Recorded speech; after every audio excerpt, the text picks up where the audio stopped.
12, 13, and 12. Totally up to you, though. So it's, because like her nursing, you can't start your nursing classes until after you apply and get accepted in nursing school. And then there's a whole, Y'all come on in. Alabama, you have to apply before you get there. so does UT Knox. Yeah. So that aspect probably does make it a lot different there because Right. you apply later, but on Right. this school, because I've heard quite a number of parents talking about that. So it's been interesting just learning how that all kind of like works. What? Oh my Lord. So wrong.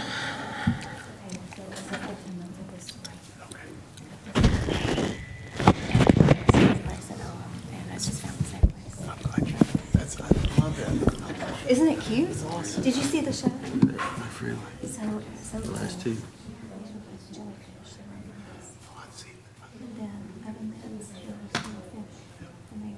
I came into one.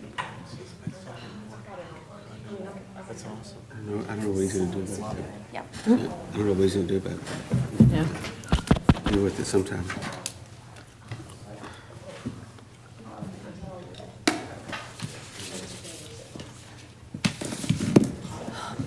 I started a list of things I need to take up to Nashville for my girls to come get.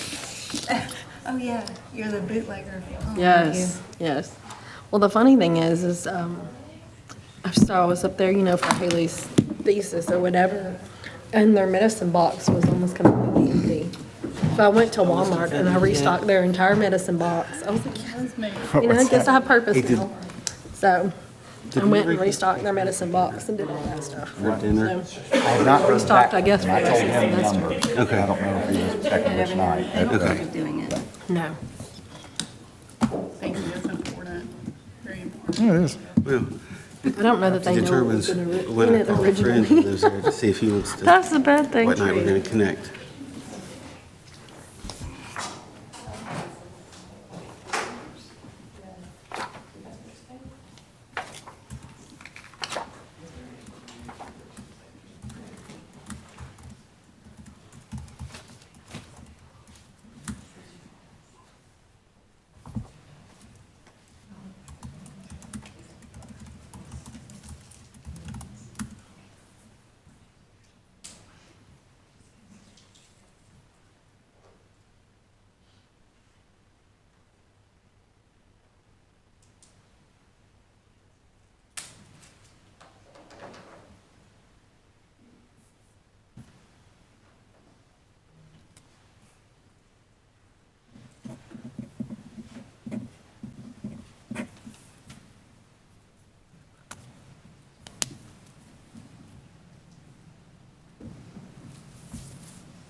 Yeah.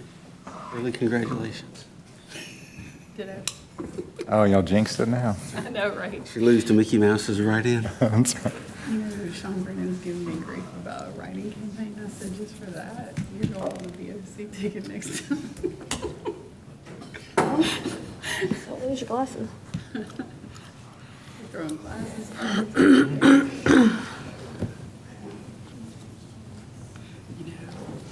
Longest month ever. I skipped my base from you. I did last time, so. That's all right. As long as I get more votes than the third guy. All right, I have 5:45. I will call the meeting to order. If everyone would stand for the moment of silence and the pledge.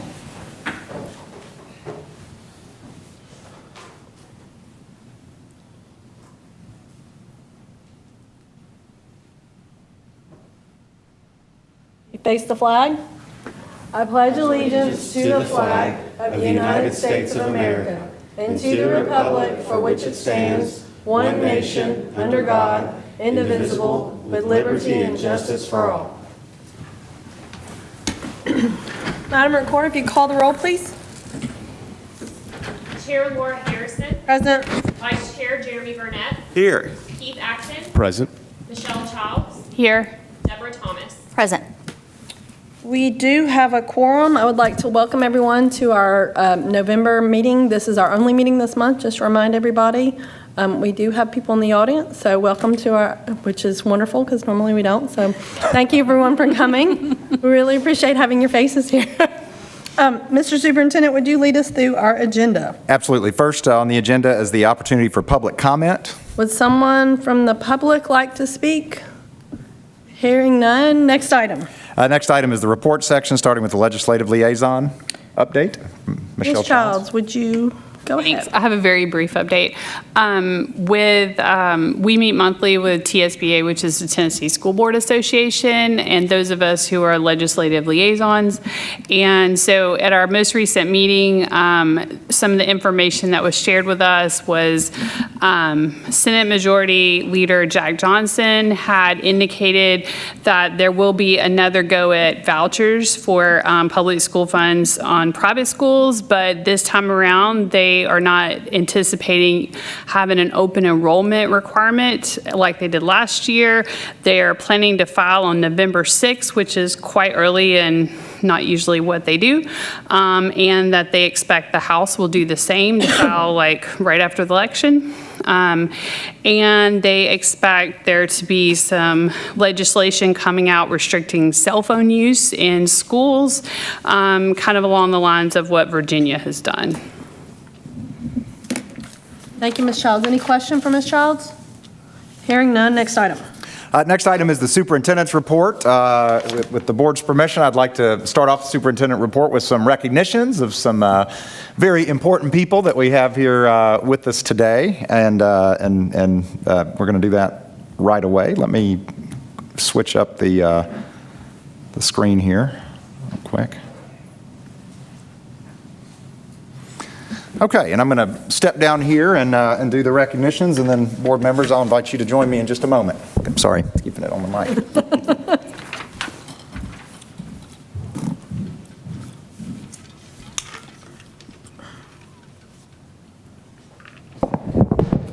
So one thing that we try to do as a school system, and certainly I know is important to the school board, is to recognize the students and the coaches and teachers who achieve statewide recognition. And I know some of you were just here this summer because we just started doing this, but we're glad to have everybody back here. And the folks that we want to recognize today are actually in two categories of middle school cross country, which is, they're actually kind of a remarkable thing. There are two ways to be recognized as a state qualifying cross-country runner this year, and we have some students that qualified in both. So we're extremely proud of our student athletes in Lakeland Preparatory School and Lakeland School System.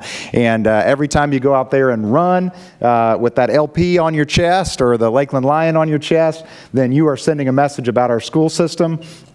And what we're most proud of is the message that you're sending is positive. It's a message of excellence. It's a message of hard work. It's a message of cooperation. It's a message of teamwork. So anytime we have students or teams that are recognized at that level, it's a source of joy and a source of pride for all of us for what you do as Lakeland Lions. So I'm going to, like I said, I'm going to call these names in two different groups.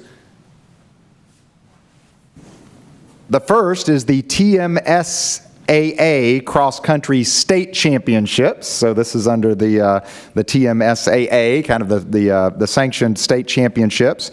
And we have several state qualifiers here, and I'll say your name. If you could come up and get your certificate, you can stay up here, and we'll get some pictures of you as well. We have Grace Toohey. Y'all clap if you want. Okay. We have George Elkins. George here. All right, George. Hold on to that for a second. And William Paul.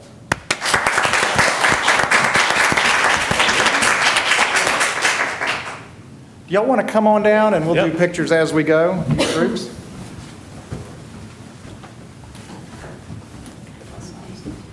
You know what might make more sense? I'm going to go ahead and read the next group because there is some overlap and we're going to get them all in a group. Does that work? Okay. And then qualifying for the 2024 Tennessee State Middle School Cross Country Championships, which is a different qualifying group. Grace Toohey.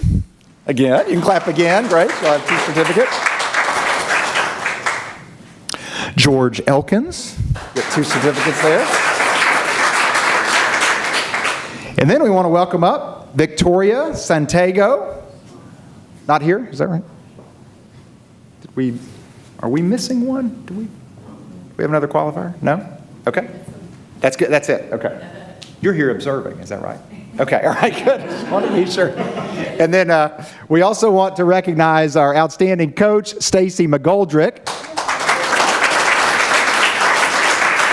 And Coach, as you know, one thing we've started doing for our faculty and staff is putting together these pins that our staff members are collecting for various things. And this is a state achievement pin, so you don't have one of these yet, and you can add this to your collection of pins. And then I may give you one for Jeremy Luno, who we should also clap for, and I'll give you his pin in just a second. So, board members, if y'all want to come up, we'll get our picture and.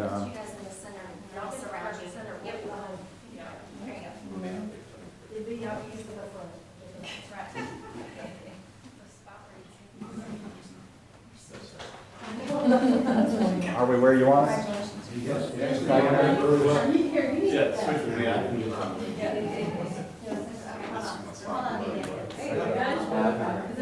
right, we're going to start with, everybody look at DJ. Smile big.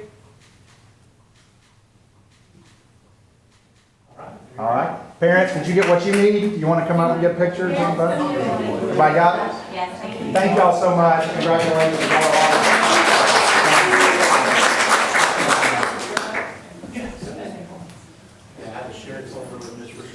Yes, would you please? Thank you. And then we're going to do what?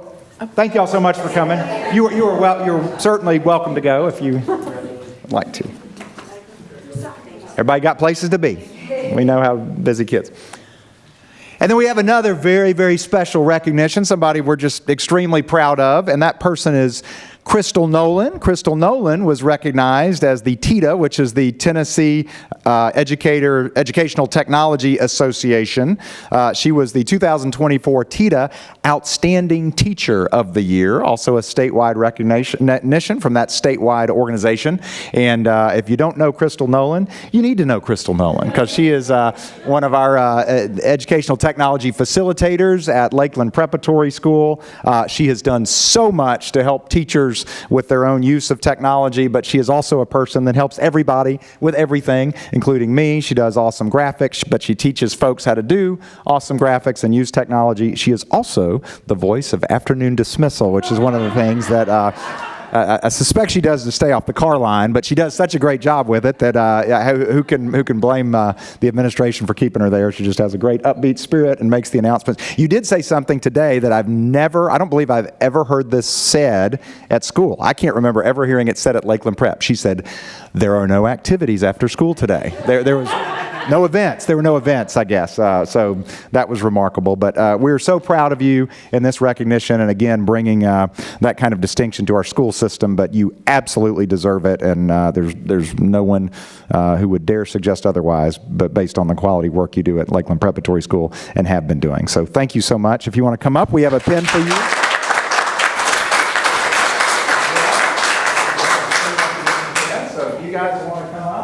Dr. Terrell, why don't you come up? You don't want to come up? Okay. Would you like to come up?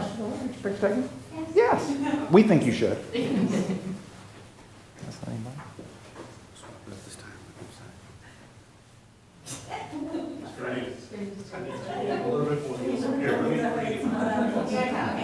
I want to keep up front. Mr. Loso, you want to get in this one? Come on up. Come on up. You're involved in this. I didn't bring you up for the athlete one, even though she was a high school athlete. Well, you know, support Crystal You Nolan do support and the her. athlete. I know you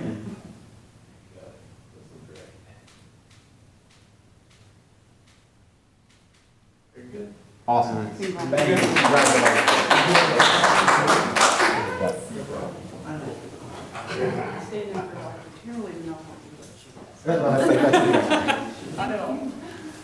All right. We thank y'all so much.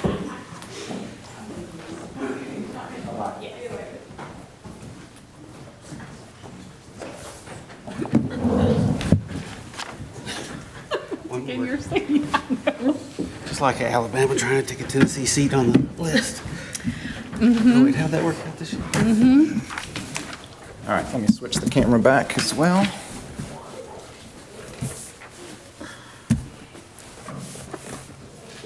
I lost my pen somewhere. Okay. All right, give me just a second to get reoriented here. All right, thank you, board, and thank you, everybody, for that recognition. I know that means a lot to our folks, and thanks, everybody, that came to support those groups. Couple of additional items on my superintendent's update, just to share. I know the board has, but I'd say to the public, if you have not checked out the new Lakeland School System podcast, that's PAW, podcast, highly recommend that everybody check that out. It's been an outstanding addition to our communication platform, and this most recent episode is on chronic absenteeism and some resources available to address it, and some ways that the school can support parents, and ways potentially for parents to support their students, and that we as a community try to support the chronic absenteeism.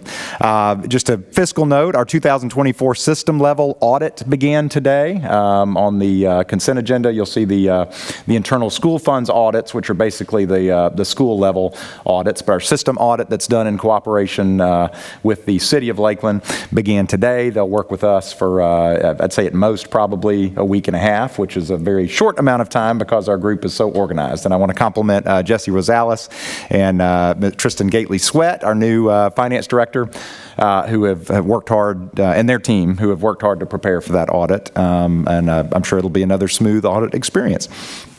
I want a couple more compliments, just things I want to note as we shift weather and we're kind of moving out of grass cutting season and into leaf removal season. I want to recognize Sean Perry, who's our assistant maintenance manager and groundskeeper. We moved to an internal system of grounds maintenance. We had been contracting that out, and we hired Mr. Perry, and he's really just done an outstanding job. I've gotten a lot of compliments about the way the campus looks.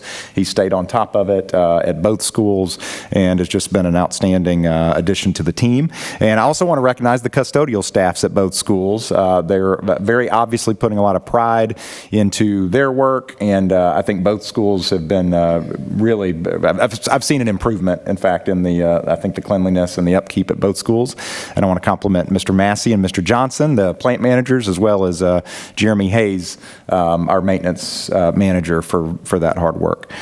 Just an update on the building that the board gave approval to purchase, the building on Davies Plantation. We have begun collecting rent from A2H, who are the current lessees on that building. They are already proving to be model lessees. They've had very good cooperation. They're paying their rent on time, and they've been just really easy to work with, and I think it's going to be an outstanding transition there. Our plan for the building is to move in on or before June 1st, so we're working with them to make sure that all those goals are met.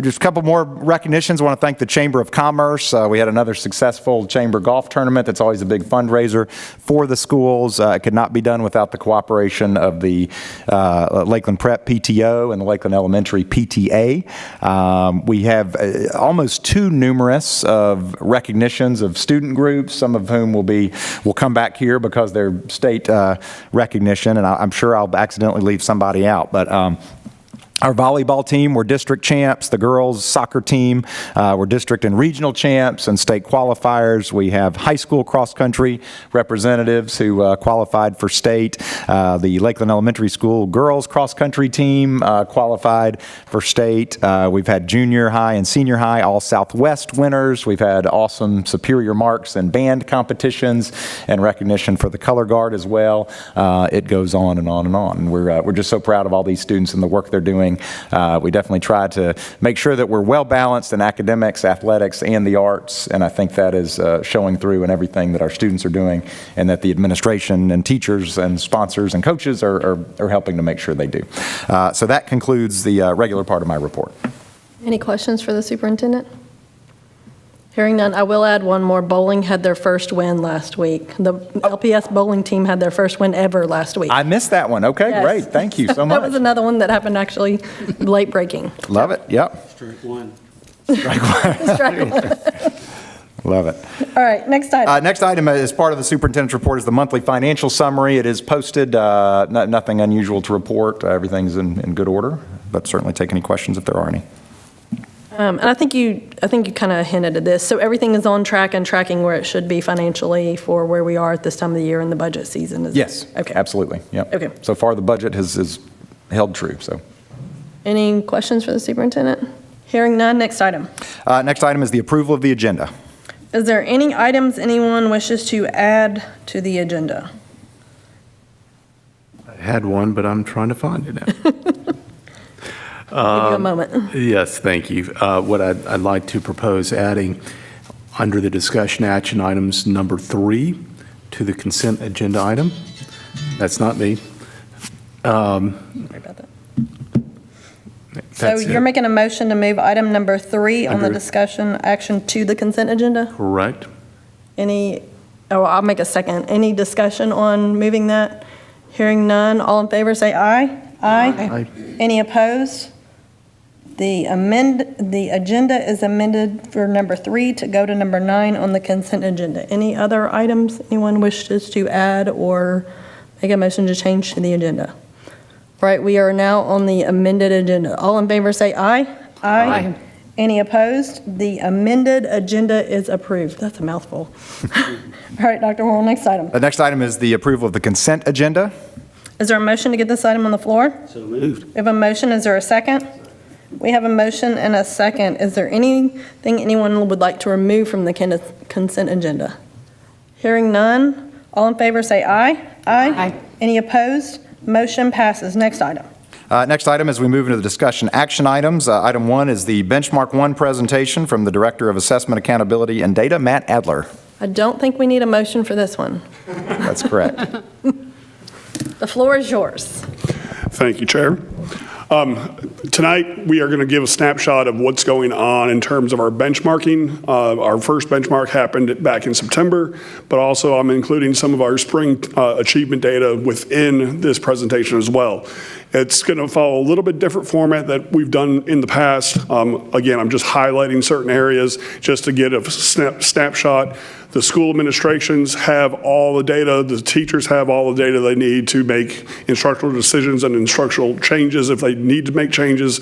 The school system administration also has all the data, but if you need more data, please let me know and I'll be happy to provide that. So, the timeline, we gave our first benchmark back in September. Started in September 23rd, went to October 2nd. Our second benchmark, believe it or not, is already coming up right after Thanksgiving, which is a matter of weeks away. And then our third is in the end of February, beginning of March, to get our last predictor of how our kids should do on TCAP with some more time between the last benchmark to TCAP so teachers can respond to the data in real time and make that last push for review and reinforcement of any standards that are missing. TCAP does start on April 16th and it runs through May 6th. And this year, our grades tested we add 11th grade because we have U.S. history. Everything else stays the same from years past. The content areas for grade 2 are ELA and math. That has not changed. Grades 3 through 5, ELA, math, and science. In grades 6 through 8, it's ELA, math, science, and social studies. Again, it's been the same for quite a few years now. Grade 8, we still have some Algebra 1 students that are in honors that will take the EOC for Algebra 1. And the high school grades are all the same EOCs as we had last year, but adding U.S. history. So that will be the full complement of all EOCs will be done in the spring. So looking at the data from our first benchmark and our achievement data, overall performance improvements we're seeing in about half of our content areas. And I just listed some examples. Grades 2 through 4 ELA showed improvements across the board. Grade 3 math showed improvements. Grades 5 through 8 ELA showed improvement, and I'm going to come back to 5 through 8 ELA because some of the data may be misguided, but it also is showing improvement at the same time, and I just want to make that clear for the board and also for the public. And then also we saw improvement in Algebra 1 high school Algebra 1. There's other subjects that we also saw improvement in, and we don't need to talk about everything, but we are seeing improvements, again, about half of the content areas that are tested. With grade 5 through 8 ELA, it actually resulted in higher TCAP success rates compared to the projections, which tells us that teachers are responding to the data in real time. They are looking at what's being missed, they are adjusting their instruction, they are finding resources, they're finding supports to continually move that bar forward, which is also very encouraging. In literacy, grade 2, and I'll show some images of the actual data in a minute, we saw a very high spike in grade 2 for our achievement. Their achievement in grade 2 ELA was almost 92%, which is almost unheard of. It's through the roof. And the projection was around 70%. So that's a serious jump from the projection to the actual performance on TCAP. But then in this past benchmark, the projection came down to about 41%. There are reasons for that. In grade 2, students are being tested for the very first time. So the first benchmark it's almost expected to be lower than any of the other benchmarks because teachers are meeting students where they are foundationally. And if they need supports, the teachers are providing the supports. They have to do all of that before they can start teaching their second grade level standards. So what's expected to happen through the year is that our second benchmark, the projection should go up. And then the third benchmark, the projection should go up even more. And then as second graders are getting to the end of second grade, going into third grade, they're used to testing, the teachers are reviewing, the teachers are making sure that they know the content, and then we hope to see that same performance or close to it on the actual TCAP exam. The other factors that are not tangible are the composition of the class, of the grade level. Anybody that's been in education for years, they know that some years you have really high performing students, other years you have average students, other years you may have a mixture of everything. So that could come into play as well for second grade. But the tracking and the projections all are encouraging and they're performing at a very high level. Grade 8 ELA, again, I'm saying this now, but I'm going to rebut this statement in a little while, is that it looks like they're performing at a lower level. That is true, but they're also improving statewide in terms of achievement. Their achievement is going up and their rank in the state is going up, which is showing across the board that these little microcosms of improvement and these little movements of support and instructional changes and responses to data is moving the bar in the right direction. And English 2, I just want to celebrate English 2 from last year. They performed at the highest in the state, and it was their first time out of the gates in terms of TCAP. And that's something to be celebrated, and whoever taught English 2 last year needs to be celebrated because you don't see 84% on TCAP, on EOCs very often. So I'm including that just for celebration purposes. And this is a graphic of what I wanted to show with that spike. That second blue line from the top is that spike from the achievement from last year, which is, again, almost 92%. And the very top light blue line is the most recent benchmark. Again, it dipped, but that's almost expected because, again, the second graders, it's their first time taking a test. The teachers are meeting them where they are. They're adding supports that need to be added, and then they're going to move that bar forward. So I'd expect that to improve come the second benchmark. Grade 8 ELA looks very consistent from one year to the next, but again, that consistency is important, but those top two lines are starting to inch forward, which means our ranking in the state is also changing. And just for example, 8th grade in 22-23 ranked 10th in the state. Last year they ranked 8th. So that's good improvement.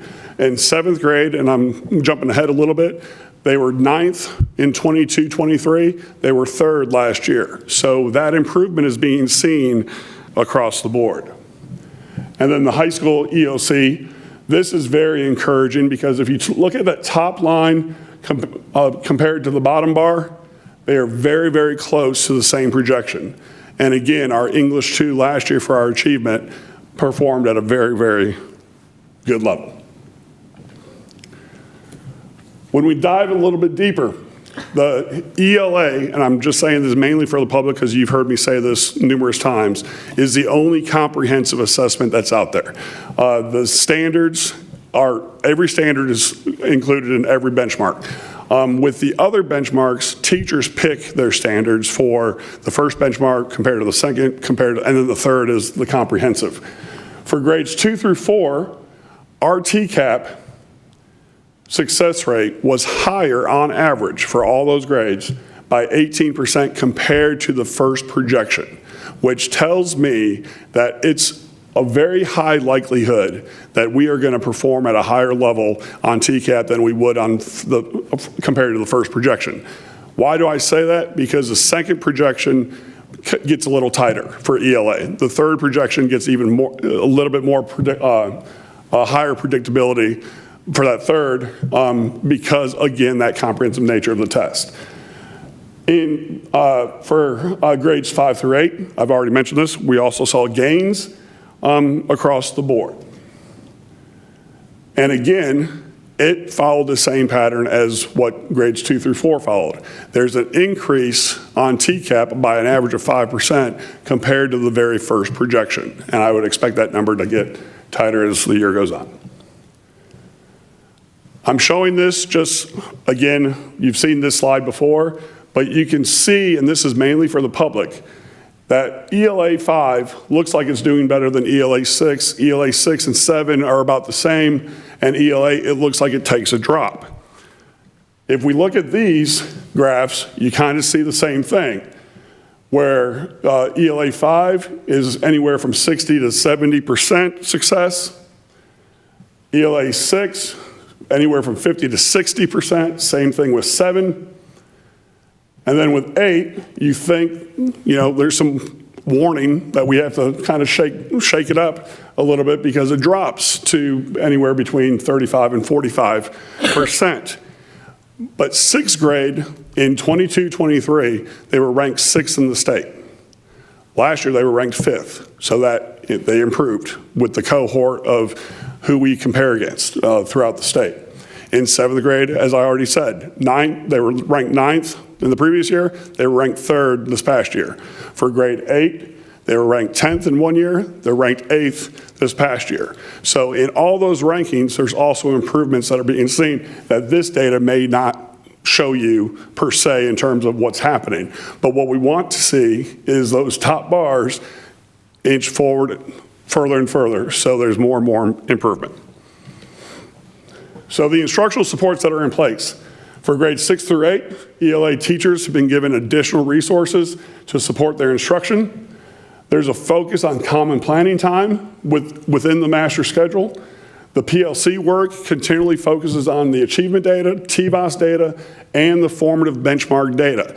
And that's the key for these benchmarks. It is informational purposes only. It is to inform instructional decisions so they can improve in the classroom.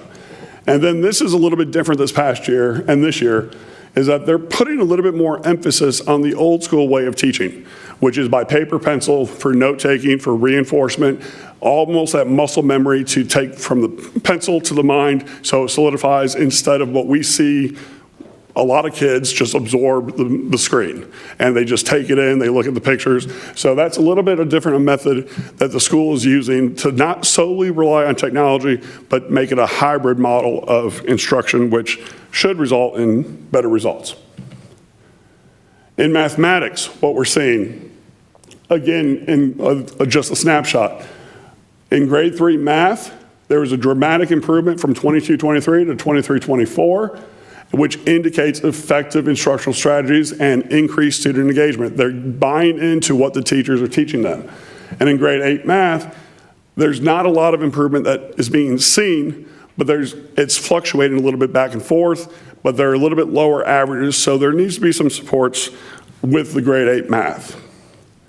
And this is just an example of the data that we're seeing with grade 3 math. It's very high. The projections or the actual, the TCAP values are higher than the projections. And even though this last benchmark is a little bit lower than the benchmark from 23-24, we're still performing at a pretty high level. And in grade 8 math, it just shifts a little bit downward. And this, as you can see, 21-22, the actual was higher than the projection. Same thing in 22-23, the actual was higher than the projection. But this past year, the actual kind of dipped below. So what's going on there to help support math instruction with the older grades? Because these foundational math skills are going to be necessary for your EOCs and moving on from there. In geometry, we saw a decrease, but this is where cohort information becomes very important. The first year geometry was tested, was a small cohort of students, and they were mainly on your advanced academic track compared to the following year where all the students were tested. And same thing with Algebra 2. Algebra 2 was tested for the first time last year, had 30 or 28 students. This year is being projected with 173 students or so, if I remember the numbers correctly. So with geometry EOC, again, they're performing at a high level, but we expected that drop from 22-23 to 23-24 just because of the cohort of students and who we're testing in terms of, we're not just testing the academically advanced. Algebra 2, I wanted to show you this because 23-24, the projection was 92.9. The actual was 92.9. It was spot on in terms of how the benchmarking predicted how those kids were going to do. Again, that was a small cohort of students. It was 28 students compared to the 173 that we're testing this year.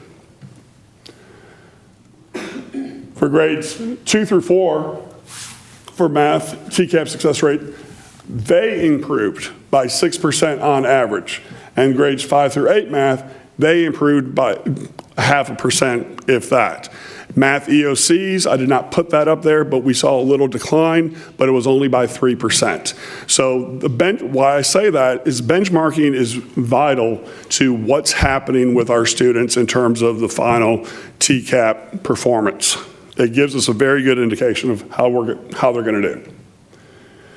So again, some of the same instructional supports are in place for math. There's a focus on common planning time. There's PLC work focused around achievement, TVOS, and the benchmark data. There's more emphasis using paper and a hybrid of technology tools. And then there's been a reduced number of preps for math teachers, so they're not jumping from one prep to another. They're being a little bit more consistent than in previous years. The other things that are happening are deep dives with instructional planning guides. Mrs. Eldridge, our instructional facilitator, has worked with Dr. Thigpen, who's our state math rep, also with Assistant Superintendent Deloso, Mrs. Lockhart, and Mrs. Martin. They dug into the IPGs, found out that the lower grades were focused on the wrong things. So they are switching to a conceptual understanding for grades 3 through 5 rather than just a computational understanding of how to solve problems. That should make a big difference with how our students perform. Our math instructional focus documents are also a primary focus in our PLCs, and improvements are being seen on benchmarks because they're using the right tools to help support mathematics instruction. For science, we saw that grade 3 science showed major variations from the projection to the actual.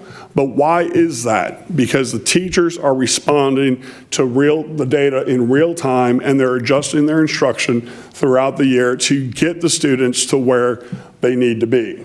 And in grades 6 through 7, we've seen some fluctuations back and forth between projections going up, projections going down, TCAP going up, TCAP success rate going down. So the teachers, along with the instructional facilitator, have taken it upon themselves to adjust their pacing.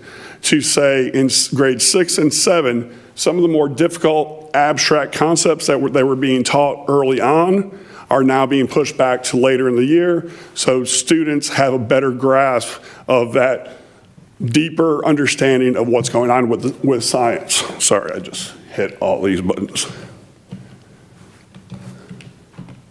Yeah, so you can see grade 3 science, And for grade 6, this is what I'm talking about. That first projection at the bottom, then the actual success rate went down, but then it went up the following year, and then it went back down, so they're going back and forth. So it's almost like hit and miss, and that was seen in grades 6 and 7. So that's why the teachers decided to adjust their pacing to make sure that students are being taught the appropriate material at the appropriate time of the year so they have a better understanding. And in social studies, it's been pretty consistent, and U.S. history only has a projection for this year because this is the first year that we are presenting or that we are assessing U.S. history. But again, they're all the same instructional supports are involved with social studies, plus our instructional supervisor is investigating supplemental curriculum to try to move the bar higher for our social studies students. So recommendations that I have for the school and for instructional facilitators to dig deeper into this data and to respond to the data is to identify underperforming areas and work with the PLCs to respond to those results and adjust the instruction accordingly. That's the key, is teachers have to make those adjustments. They have to identify the standards that are being missed, go back and reteach. Don't forget about the standards that have been mastered. Go back and spiral review those standards. Evaluating instructional strategies. What's working in one grade level and getting high results and good results, that should be replicated across content areas and across grade bands. Using the benchmark data to make informed data decisions. Again, identifying the standards that are being mastered, keep coming back to those standards for review, identify the standards that have not been mastered, and allow for differentiated learning, allow for reteaching opportunities, and to make sure that those students master the standards that were missed before they get to TCAP. And then to ensure consistent selection of standards for benchmark. That's not for ELA, but that's for the other content areas, to have a little bit more of a consistent approach to choosing what standards are on the benchmarks so the data can be apples to apples rather than apples to apples and maybe some grapes, or whatever it may be. So those are just some recommendations. So, you have any questions for me? Are there any questions? Ms. Childs? I do. First off, thank you for the presentation each year and all the work you do with the teachers, and I really appreciate the teachers. I know, I feel like standardized testing gets this really bad rap that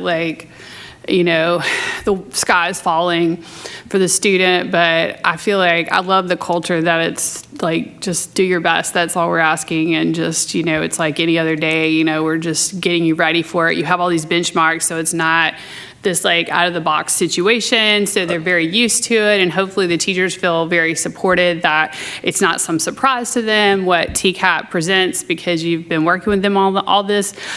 So besides just thank you to all that work and do this on a daily basis. The only real question I had was, you mentioned a few times the where we ranked on the state. Is it possible that you could include that for us in the future just to see how we're falling? Because some of them, and obviously wouldn't be the benchmark, but just the TCAP itself. But because some of them, I'm looking at it thinking, that looks kind of mid or whatever. And then you're like, oh, that was number 6 in the state. And I'm like, okay. Just the context of it is helpful for those of us that aren't, super staring at the state results. I'll be happy to put it all together for you. Okay, thank you. And also to include it in future presentations, especially for the first one when we talk about achievement. So, but what I will do is I will compile a table for everything I just talked about. Yeah. I'll submit that to Dr. Worrell and he can disseminate as he sees fit. Okay, thank you. Is that, you done, Ms. Child? Thank you. Mr. Burnett, you had something? 2 quick ones. One's for Ted, actually. Since our English 2 is the highest in the state, can we invite the appropriate stakeholders to recognize them, just like we did our athletes tonight? And we've done our band and others, so we're making sure we recognize academics here as well. The teachers, I'm assuming you're talking? I think the teachers, absolutely. Yep. And then I'm going to reflect on what Ms. Child said too. On you referenced some of our rankings in the state, but on grade 3 math, where we ranked, where the score was really high, I think it was in the 90s. Do you know where we ranked in the state for grade 3 math? Off the top of my head, I do not. Dr. Worrell may. I don't know it off the top of my head, certainly, but. I would wonder if we're probably not toward the top there. I think that is correct. Grade 3 math, I'd have to It was check. on that graphic. I think it was on that graphic that we had that came out at the beginning of the school year that it was. Yeah, I don't at the want top. to state, since this is Yeah. a public meeting, I just don't want to recall off the Yeah. top of my head of what we ranked, but I do believe that Ms. Deloso is recalling correctly. We were pretty high. Well, then I'd make the same request again, if we could do this, some recognition there. And at a future the meeting. one If that's- thing that will not be part of the rankings is grade 2, because grade 2 is an optional assessment, so they don't publish those ranking, or they don't publish the data that we get the rankings from publicly. So grade 2 will not be part of it. Absolutely. Thank you. Thank you. You good? Ms. Thomas? Going on down the line. Things I love, the return to note-taking on paper. There really is a connection there, and I think there's a group of kids who have kind of missed out on that because we, out of necessity, had to, go digital for so long. But I love the return to note-taking on paper, and I am fairly certain that with that is coming instruction on how to take notes, how to know the important things to write down, how to make something that you can then study from. So I appreciate that work. I appreciate the common plan, the scheduling that's gone into that to make that a situation where teachers in the same subject area can plan together, because I think that's crucial, not only for the pacing, but also to get ideas from each other. I really can't get my kids to understand irony. What do you do? Well, I do this. And that's where I think that's the secret sauce. I also love what you talked about with the adjustments to pacing, the adjustments to the timing of introducing these very difficult concepts. I don't remember which class it was that my son took, but I remember the very first chapter they did was like, the teacher said, this is the hardest thing you'll do all year. And so it was kind of a downer to start the year on that, because then you're thinking, oh my gosh, it's only uphill from here.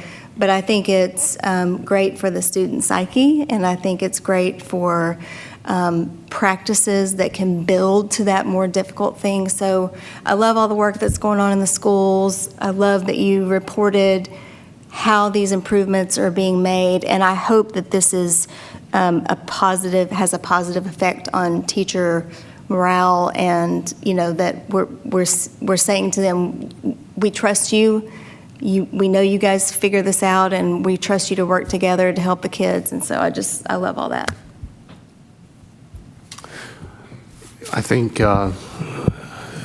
Jeremy kind of stole my thunder. I wanted to congratulate the English students and the teachers for doing so well. What a great honor.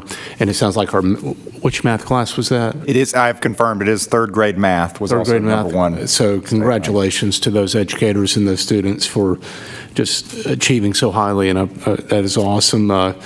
We love celebrating those sort of situations. So, and as a board, it's our responsibility to provide resources as needed. And please let us know if there are any resources for any of these areas where additional support may be needed. I can't speak for them, but I know from my end we'll search and find what is needed. And I would like to speak on Ms. Thomas's point about the common planning too. I would like to commend both school administrations, because that's intentionality for scheduling. Especially elementary, it's probably a little bit easier. I've never been an elementary principal or scheduler, but when you get to upper grades, and I have scheduled at the high level as a VP, it is very difficult to have common planning in tested areas to make sure that the teachers have access to each other while they're in the school building, and not waiting until after school when they're supposed to be going home or coaching or whatever it may be. So that's true intentionality. Hopefully it continues, but I commend both schools for that. I had one more question. Sorry. Ms. Thomas? So the dual enrollment U.S. history kids are not assessed through the MVP, right? Correct. So the only kids whose data appears are the ones who are taking just standard or honors U.S. history. Okay. Correct. And Go ahead. I'm sorry, the dual, also, those kids will not take the TCAP in the spring either. Right. Yeah. Okay. So- All right, thank you.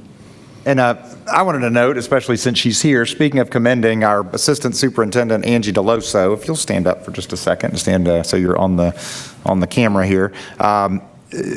She, as part of her role, she directly supervises academics and instruction as well as special education, and any conversation, I can assure you, any conversation just about that happens in Lakeland school system at a high level, Ms. DeLoso is in there and is assessing and coordinating and making sure that folks have the resources and working with our instructional supervisors directly. She oversees them, works with Mr. Adler to make sure that the data is where it needs to be and when it needs to be there. So I want to commend her as well for the work that they're doing. Thank you, Ms. DeLoso. Thank you, Ms. DeLoso. Thank you. Thank you. All right, anybody else? All right, my turn. So I agree with Ms. Childs, the rankings, if you could put them in there somewhere, that would help better tell the story to us who, I mean, like, even if they were to inch down, like in overall achievement, but you went up in where you're ranked, that's a better story, and you understand the story more completely than, so I completely support that, and I think that would be a great addition to this data. And this is kind of, I don't know, and you can take this back. The paper note-taking, I didn't know with our Chromebooks, like I know with some other devices you can write on them with the pen. I don't know if there's the ability to write like note-taking on the screens, or if it's only typing, or they're actually having to use physical paper. If technology-wise we had any ability to have devices, and that's something certainly research or whatever, I'm not, like just curiosity if the devices can do something like that. And then the question I had about the standards for the, that you said other than English, the standards for the benchmark are selected by the teacher. Is that done by the individual teachers, or is that done by like subject, like the English teachers all, or not English, the math teachers all say this is our pacing guide, we're all going to be tested on this, or is it different per teacher? It's actually facilitated through Ms. DeLoso and Ms. Eldridge, working with the teachers as a whole at the beginning of the year, looking at their pacing guides and what would make sense for benchmark 1, what would make sense for benchmark 2. Benchmark 3 is comprehensive for everything. Okay. So it's common across the grade and for the that subject. content area, correct. Okay. I just wanted to make sure I understood that correctly. Yes. Okay. And since this is, the first year it was CASE, then the last 2 years has been the MVP. The teachers are still getting used to it. And then also if you have teacher changes, they have to put their input in terms of, okay, what makes sense? So we may actually have to revisit how we make those selections with the teachers and say, here's our pacing guide, this is where you're supposed to be by quarter 1, we're given the benchmark at the, halfway through, what would make appropriate sense. And those are conversations that we can have with the school level and at the district level as well. Okay, I understand. Thank you so much. I appreciate that clarification. Thank you. That's all I've got. Ms. Childs? Sorry, I just have one more little thing. I meant to say this before, but when, standardized testing gets the bad rap I mentioned, the positive to it is that, as a parent, I can know that no matter which teacher my kids get, that they're going to learn the same information because I'm going to have an objective measure, because as we know, you can compare all kinds of schools, and getting an A at one school you may not have learned all the same thing as getting A at another school, but this objective measure allows parents to know, okay, and they get that comprehensive report, and they can know like what's going on, what's strengths, what's needs, and I just appreciate all the collaboration and just having an objective tool so that parents can know that, no matter which teacher you draw, they're all working, as you just described, like so closely together to,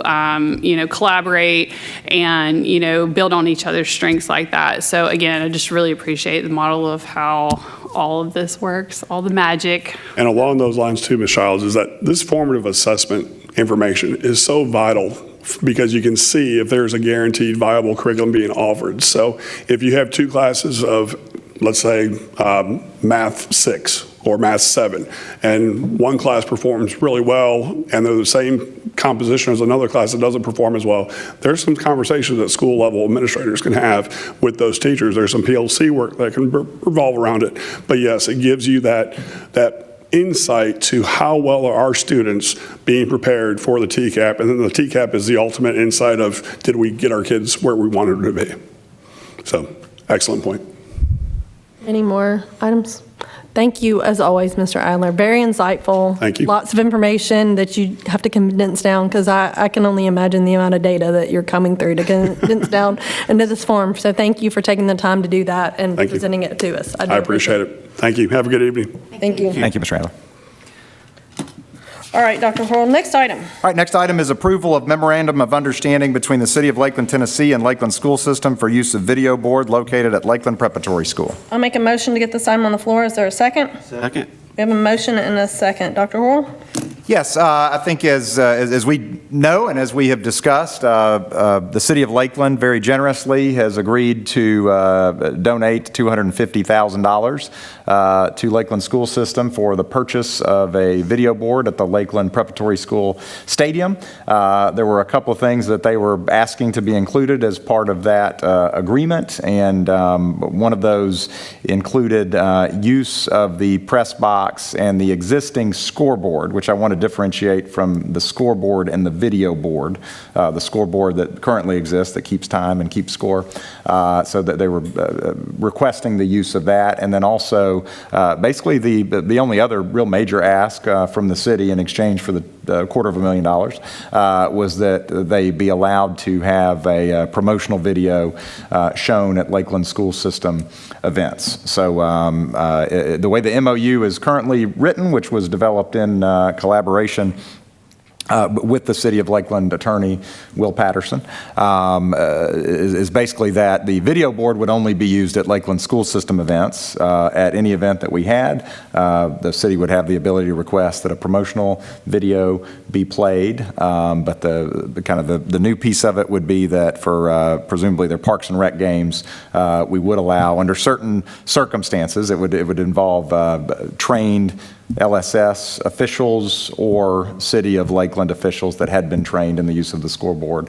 There would be compensation for our staff that were using the scoreboard if that's the direction it went. So those are mainly the details. There's some details certainly in kind of legalese about it, but we appreciate the city working with us on the MOU. My understanding is that they will take that up on Thursday.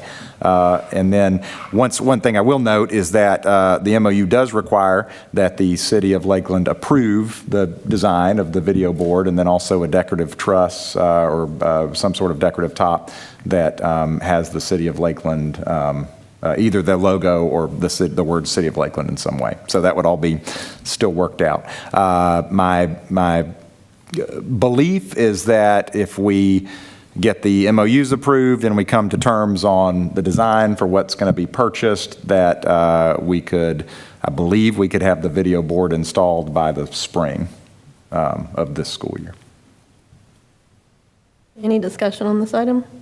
I have a question. Yes, Ms. Johnson. So just to clarify, the new board would sit on top of the old board, because the old board would stay and do the time and the score. Is that? Yeah, and some of that would have to be worked out. My thought is, based on the kind of preliminary work that I've done with the various vendors, is that we would probably take off the sponsor panels at the bottom, so we would move the scoreboard down. The existing, there's just two kind of scoreboard units that have the details about the game and then the clock itself. It's about 10 feet tall, so we'd move that down to give it a little bit more headroom. And then on top of that would go the video board, and then on top of that would go the decorative truss. Okay, and then they're asking, instead of using the board they're donating, to use the simpler board, because basically, it's kind of a whole production from what you've described to operate it, so they'd rather just, for a lot of these events, like that's a Parks and Rec game, have just the scoreboard. That's a great question. One of the things about, again, nothing's been settled on, but what we've proposed, there are some boards that it's just a video board, and there is no separate digital scoreboard. And then the score and the stats and those things kind of take up some real estate at the bottom of the video board itself. There's another model where you have kind of the old-fashioned digital board, and then it's at the bottom, and then the video board itself is basically all reserved for just video, replays or promotional things or, the kind of in-game effects that they have.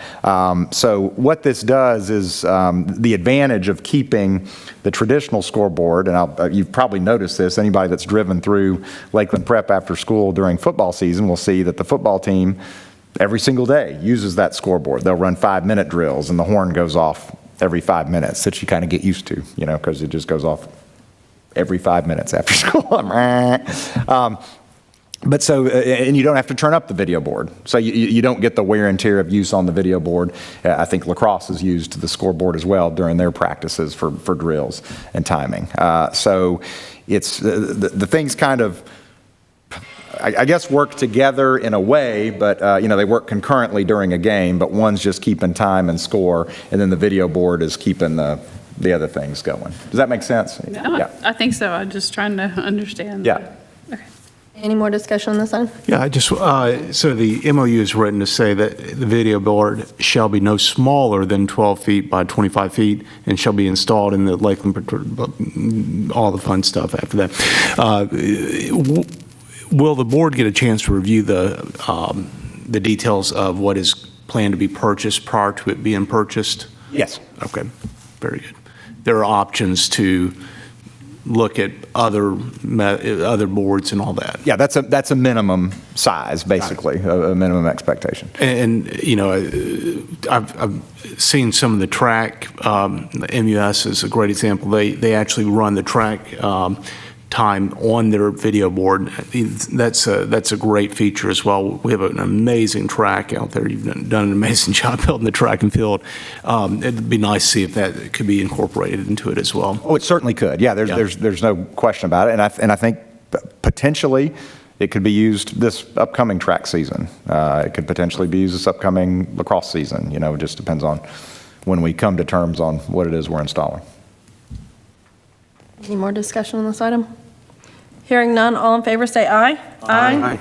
Any opposed? Motion passes. Next item. Next item is we skipped the previously numbered item 3. It was moved on to the consent agenda. We moved down to the currently labeled item 4, the approval of the 24-25 legislative agenda. I'll make a motion to get this item on the floor. Is there a second? Second. We have a motion and a second. Dr. Horrell or Ms. Childs, would one of y'all like to speak to this? I'll certainly speak to it. It is posted on the agenda. There is, we had just a few changes from last year's legislative agenda. I'm happy to say there's a few things that we accomplished that we took off the legislative agenda, and I want to congratulate Ms. Childs and the board and the public kind of for the work there, and certainly TSBA was a big help in some of those. But we did tighten it up a little bit. Just for everybody's notes, so one of the things about the legislative agenda is that I think together we strive to keep it broad enough where we can basically take general positions on things that may or may not come up. At this point, we don't know what pieces of legislation will be filed. So this is not a point-by-point, or not meant to be a point-by-point address of every piece of legislation, but I think it covers the big picture really well, and I think this board has continued to increase its visibility, and frankly, I think its influence in the legislature based on past experience and relationships built with our own legislators and even others. So I think it's another step forward. Any discussion on this item? I just want to make one comment. I love the fact that the first and the last sentences encapsulate what this board has believed in from the beginning and still upholds. One, local control, and the last sentence, unfunded mandates. So I appreciate the fact that we're still bracketing everything we say with that. One item I would like to speak to, and I think this board has been very loud and proud of our teachers, and it's the support in here for our teacher recruitment and retention. I'm hopeful that there'll be more flexibility this year, or they'll open up more flexibility for our teacher licensure options for CTE and things like that. I know we've struggled with that in the past. So if there's any opportunity, certainly, to do that, or if you have any bills that are filed, please let us know, because I think that's a big thing that we face, is trying to get the CTE especially licensure with that special licensure stuff that we've done in the past. So I'm very proud of the work that this board does and continues to do, and I'm very thankful that we have for 10 years, so that's the interesting part, for 10 years, I do believe that this has, the legislative agenda has changed because laws have changed, but it has not, or what the focus of the legislature has changed, but in general, like Mr. Burnett said, it has been the same concepts or the same premise since the beginning, which is really, I'm very proud to say that I've been part of that for all this time. So, all right, all in favor, say aye. Aye. Any opposed? Motion passes. Next item. Next item is election of legislative representative. Is there a motion to get this item on the floor? So moved. We have a motion. Is there a second? We have a motion and a second. Is there anyone that would like to volunteer? Oh, no, I was going to nominate. Okay. I was going to let anyone volunteer first. If anyone would like to volunteer. I would be happy to volunteer to do this. Then we have a motion. Is there a second? Second. We have a motion and a Motion to second. close? We can call the item closed. Is there all in favor, say aye. Aye. Any opposed? Motion passes. Next item. You do a tremendous job. Yes. I wasn't going to give any room for discussion. Free to change your mind. Well, I appreciate your support, and it's an honor to serve. I'll be honest, when y'all kind of threw me into this at the beginning, I had no idea what y'all were volunteering me for, and I find that's a common theme with the new legislative liaisons. But I've learned a lot, and I do enjoy doing it, and I appreciate being able to represent this board. Thank you, Ms. Childs, for serving. Now, I will note, I misspoke. The online agenda actually has the correct term, legislative liaison. I think the paper copy was prior to that correction being made. Thank you. Okay. Okay. Good, nice catch. All right. The next item, with the board's permission, is to finalize the board's self-evaluation report. Do we need to vote on it, or we just discuss it? I don't know if we voted on it in the past. I think you can just review it. Okay. I don't think we voted out on it in the past to accept I said it. finalize. Review is appropriate. Okay. Yes. Well, Dr. Hart, would you or Eric present, like, either one of y'all, would y'all like to present the main items or the main themes that? I'm happy to do that. Yeah, just for the public's background, annually, as per board policy and as per state law, the board has to do a self-evaluation to reflect on their work over the course of the last year. And we choose to use the TSBA model for board self-evaluation, and that was based on earlier conversation from the board. And what their model does is have each board member rank independently the extent to which on a 1 to 6 scale, they feel like things are happening, a certain number of criteria, and then they also rank how important those things are to the board. And all the individual numbers and kind of results are there. But the conclusion, essentially, that the TSBA model draws is, let me get to it, the top 6 items with the greatest success for the last year were deemed on a self-evaluation by the board to say the board is open and honest with each other as well as administrators and is able to maintain an attitude of mutual trust and respect. All board members are routinely familiar with the agenda materials and are ready to discuss and decide important items. The board has sufficient time and opportunity to review the agenda and supporting materials before a board meeting. The board provides for involvement of the public in the operating of our schools. Our board is accountable to the community, and the board requires proper accountability for the expenditure of school district funds. So there was high correlation between those things. The top 6 items that according to the self-evaluation of the greatest concern, or I like to call them opportunities, is the superintendent is given direction by the board as a whole rather than by individual members. The board does not get bogged down discussing operation details of the district or schools. Board members come to meetings prepared to focus on discussion issues and keep comments relevant and brief. Each member of the board understands and respects the distinction between the board's responsibilities and the superintendent's duties. Our board and superintendent agree on how complaints or concerns to board members should be handled, and the board recognizes staff accomplishments. So those are the ones that have the discrepancies between the way things are being done and the importance of those things. One thing that I will note is this is on a 1 to 6 scale, and not that these items are ranked low, like one of them is a 5.2 out of 6. So just clarity for the public, this is not that it's ranked low, it's just from a, it's I guess, the most different from what the importance level is or whatever, which is only 0.6. So it's not even really that much from a different standpoint. So when you actually, it's kind of like the presentation earlier. When you actually look at it, you have to pick something to be the lowest, but it doesn't necessarily tell the whole story that it is the lowest. It doesn't tell the whole picture. That's certainly accurate. I found when I review it, and I don't fill it out myself, but when I review it, there's typically great correlation in every area between kind of the board's self-assessment and the importance. So, but something's got to be at the bottom, you know. Yeah, There's always- something has to be at the bottom. I think Not it a- indicates, when you look at this, it indicates how harmoniously we generally operate on this board, which I appreciate, and I know the rest of you do as well. Any more discussion? Yes, Mr. Burnett. Say kind of what both of you already said, when you're already a high-performing board and we do work well together, something's got to be at the bottom, and if those are the ones that are at the bottom, those are things we can certainly fix, or not fix, but focus on rather. But they're not trivial, but they're minor compared to what I understand other boards across the state deal with. Well, I will say, just to add to that, I am appreciative of this board and how well they work together. There's respectful differences where we don't necessarily always see the same or see eye to eye, but we're always respectful in how our differences are and how we treat each other, which I think is very important in the work we do, because there's always going to be differences of opinion. And so you just need to treat each other with respect when you're dealing with the differences of opinion. And everybody has a different perspective. And it's important to have all those different perspectives so we can get the best product possible for Lakeland and the community and our kids and the schools. So anyways, I don't think we need to vote on this, but I want to give everybody a chance to, any other comments on it? Hearing none, next item. Next item is discussion on the TSBA Legislative and Legal Institute.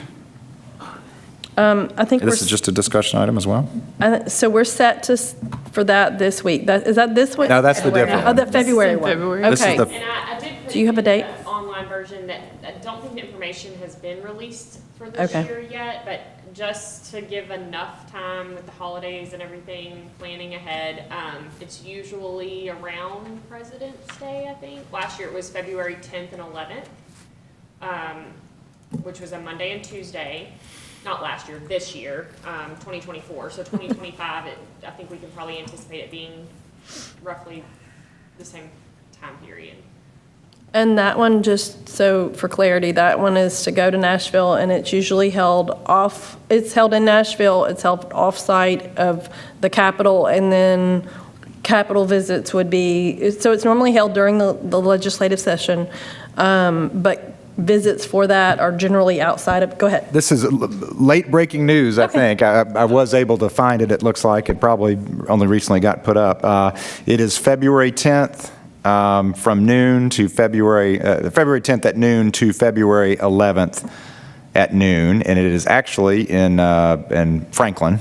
So it is not the same location that it's been, the Marriott Franklin Cool Springs. That's where it's been last couple of years, I think, yeah. Is that the 2025? Oh, is it? Because it says on the website. Yes, it's 2024. If you scroll down to the bottom, it's literally the exact same dates, We had a 24 leap. and I 25. found one that says 2025. It was leap year, so I Yeah, guess it's it the is. same. Yeah, it's the same dates. They're both Monday and Tuesday. So, Oh, well. yeah, I know. So if everybody could look at your calendars and let them know travel arrangements so that they can make hotel and registration. We'll send out when we get the Okay. official information from TSBA. We just Okay.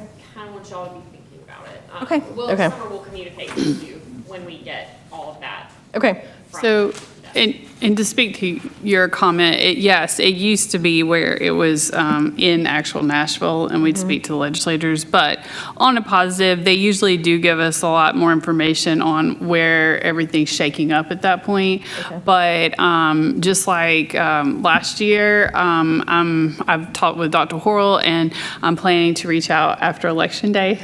So after tomorrow, with our local legislatures and invite them, like we did last year, to our brand new LPS, but to invite them to LES next year and have a brief tour, including the special needs preschool. And so that'll be in December. So we will get to meet with our legislators locally at our school, but this will allow us to be able to find out what all is getting filed and how we need to react and if we need to reach out to them again and like in what manner. So All right, so everybody put it on your calendar and be looking for an email for reservations when the time comes. All right, next item. Next item is review of policy manual, section 4. Did the policy committee have any items from We policy? did not, but I would like to take this chance again to say thank you to Kim Lewis and Tammy Beauvais and Dr. Brown, who look through these things and see if they can find anything where our policy and their in-building procedures are not exactly lining up, and they found nothing of concern right now. Is there any, as always, any board member can bring a policy forward, but is there any particular from section 4 anybody would like to bring forward? Hearing none, next item. Next item is announcements. Are there any announcements? I would Yes, like that's to right. take the opportunity in the announcements to, I'd be remiss to not recognize, in number 2, we just agreed with the MOU, or we approved the MOU for the city. I want to thank Mayor Roman and the board for their contribution here. We very much, I very much appreciate it, and I'm sure my fellow board members do as well. And thank you for the contribution and the ongoing support for the school system. So I'm remiss for not including that in my conversation piece on number 2, but that was it. Any other announcements? Yes, Mr. Burnett. I'd like to congratulate Ms. Childs on winning her election tomorrow for school board for reelection. And Mr. Burnett. Congratulations to you as well, Mr. Burnett.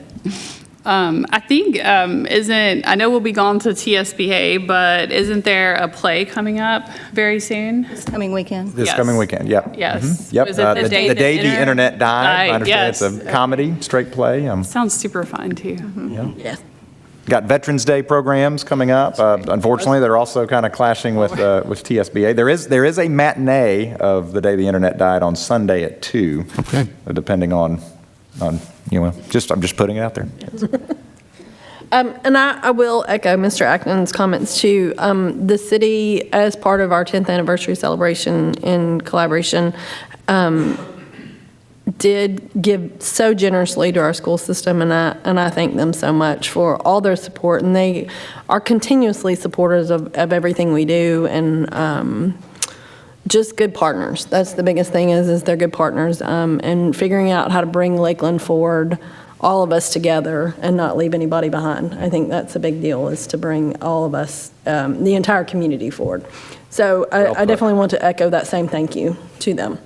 If there is no further items, do we have a motion to adjourn? So moved. We have a motion. Is there a second? Second. All in favor, say aye. Aye. Any opposed?